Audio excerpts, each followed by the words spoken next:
I don't know. It's been so long since I have been intrigued by a story in the Bible the way that I've been intrigued by this story about this guy named Balaam, right? It's almost shameful because I'm like, I've heard this story, I've read this story, but I've never locked into the story, right? And so Balaam is a talented brother, right? He's well known. He's obviously well known. I would even say in some ways he's a prophet for hire. He there's a guy named Balak who's connected to the Moabites, the leader of the Moabites, and he gets wind of Balaam some kind of way. He's known of him, but he looks at Israel as pest. They're pestering, they're enlarging their territory, and they're gonna be a mess if he don't find a way to curse them, right? And so he's like, man, Balaam is well known as a guy who curses. When he curses, people are cursing. When he blesses, people are blessed. So he sends some noblemen to the house, and he's like, yo, we got the bag, bro. You got to come curse Israel for us. We got to get rid of them. And so he's like, hey, stay the night. I'll inquire of God. I want this bag. So if he give me the right to curse now, that's what I'm gonna do. Well, God's like, who the men is, Harpo? And so anyway, God he tells God as if God doesn't already know. And he said, yo, tell them don't go with them. Israel, that's my people. And they're a blessed nation. And nobody can put their hands on them. And so he said, hey, y'all got to go. God said, it ain't going to happen today. I ain't going to be able to make the bag from cursing y'all today. And so anyway, they end up leaving. But Balak is a very persistent guy. You're going to find that. Numbers 22, 23, 24. Go read it. Balak is very persistent, right? So he sends somebody else. He's like, hey, y'all stay tonight, have some coffee, have some drinks, do whatever. I'll inquire of God again. God's like, all right, go. Because now God, why would God do that? God's gonna do anything if he's gonna get the glory out of it, go. And so he says, but only say what I say. So then we have this instant where we got this donkey, and there's so much you can learn from this, right? Because the donkey is acting erratic because he sees an angel in the road. There's something blocking the way. And so Balaam doesn't know that.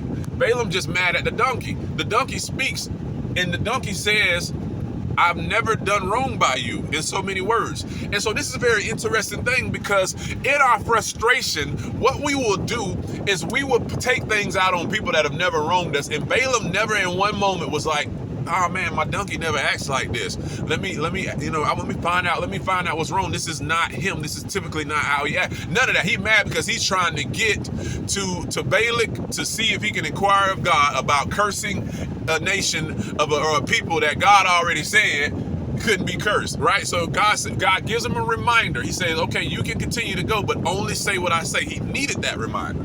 He goes and he does well, in my opinion. I mean, he's a couple of sketchy moments because Balak keeps trying to get him to see it his way. And Balaam's like, nah, he says only what God wants him to say. Okay. This is where it gets interesting.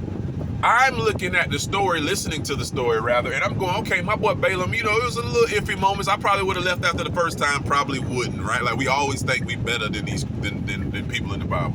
And Balak gets frustrated with him. He's like, man, I ain't giving you the bad because I called you to curse them, and all you've been doing is blessing. Hey man, I gotta do what God tell me to do. I'm like, okay, Balaam, stand 10 toes down. So we continue on reading, right? Right in Numbers 25, Israel having orgies with the Moabite women. That just came out of left field, right? But we all just nasty, right? And so, but the insult to the injury is that they also not only was being nasty with the women, but they also were worshiping their gods. So reading along, all that's intriguing, that's cool. Get to like Numbers 31, and Israel is at war. And next thing you know, there's a sword going through my boy Balaam. And I say, Lord have mercy, ain't nobody told me nothing. I say, what Balaam do for y'all to kill Balaam? So, this puts me on a little journey now. I say, I'm intrigued like I have never been before.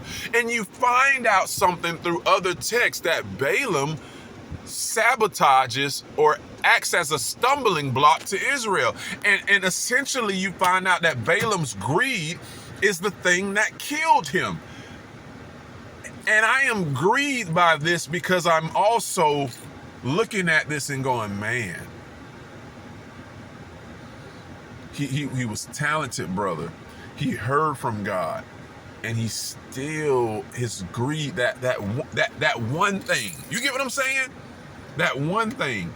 And I wonder, for us, will it be that one thing? Because I am seeing, and I'm speaking to myself, I'm never somebody that's just going to be a finger pointing person. I can't stand finger pointing preaching.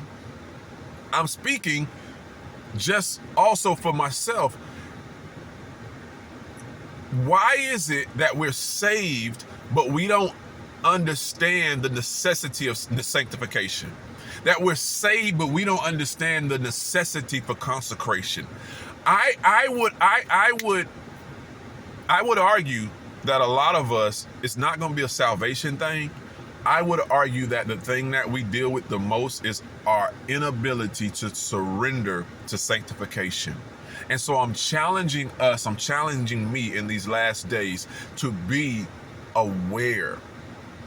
Let's fix the things that we can fix, but let's surrender it to God. So we're not necessarily fixing anything. We're because we can also, it ain't about whether or not we have the ability to fix anything. We got to surrender this thing over to God and say, God, I got to consecrate some things. That may mean that I don't involve myself in every secular situation, because Balaam really had no, at the core, Balaam had no business even going. God had already given him the word, right? And so sometimes even with certain things, we involve ourselves in every secular situation.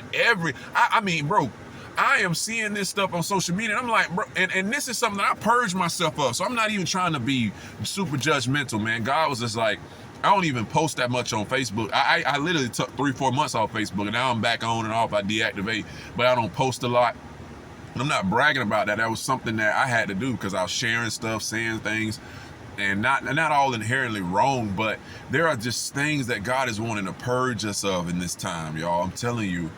And we gotta stop thinking that just because God is winking his eye at every little thing that he's okay with. The fact that we involving ourselves in everything, we saying everything, we doing everything, and God does not necessarily mean that he's pleased. We got to get to a situation in our lives or a moment in our life where we say, God, I'm going to say what you say.